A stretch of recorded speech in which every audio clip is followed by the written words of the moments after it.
Yo les gars, c'est Romano, donc j'espère que vous allez bien. Aujourd'hui, donc je voulais vous faire une comparaison entre un passeur à 5 euros et un passeur à 80 euros. Donc j'espère que la vidéo va vous plaire. C'est parti. Voilà les gars, donc ici on a le premier passeur. Donc c'est juste un tendeur qui est mis entre deux, dans les deux extrémités de mon ancien shooting pad.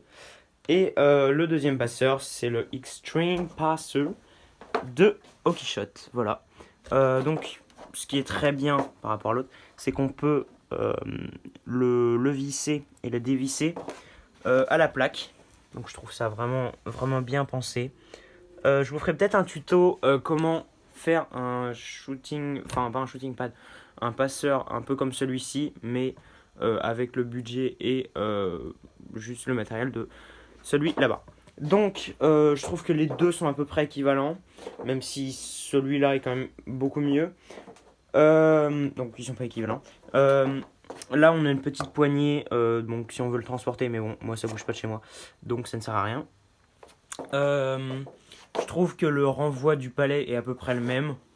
Ouais, à peu près le même, ouais. Juste des fois, donc quand on envoie le palais très fort dedans, donc là à l'intérieur, c'est exactement ça en fait. Donc c'est un gros élastique. Quand on l'envoie très fort, celui-là a moins tendance à se coincer et laisser le palais derrière. Donc voilà. Donc celui-là, c'est aussi, j'ai changé aussi un peu à cause de ça, parce que des fois quand le palais était envoyé vraiment fort, il passait au-dessus ou en dessous. Donc c'était un peu pénible. Euh, Aussi un petit point nul, c'est que quand on l'envoie fort aussi, ou même pas trop fort, ça a tendance à se décaler un petit peu. Et c'est un peu pénible aussi au fur et à mesure du temps.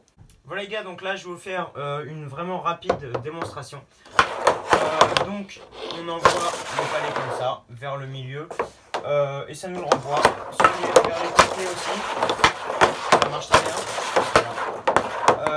Seul petit bémol que je peux donner à ce passeur, c'est que quand on l'envoie ici, ça reste coincé. Bon, après, il ne peut pas être non plus gigantesque. Déjà que je trouve ça plutôt grand, il est très bien. Voilà les gars, donc le second passeur que j'ai mis sur mon shooting pad. Donc voilà, rapide démonstration aussi. Ça le renvoie, c'est à peu près pareil. Là, vous l'avez vu, l'élastique s'est un peu décalé. Donc c'est très pénible au bout d'un moment. Voilà. Voilà les gars, donc j'espère que cette vidéo vous aura plu. Donc si c'est le cas, pouce bleu et on s'abonne. Donc n'hésitez pas à essayer de le faire vous-même parce que ça coûte beaucoup moins cher. Et c'est à peu près pareil, même s'il y a quand même quelques points négatifs, si on peut dire. Voilà les gars, donc c'était Romano, à plus.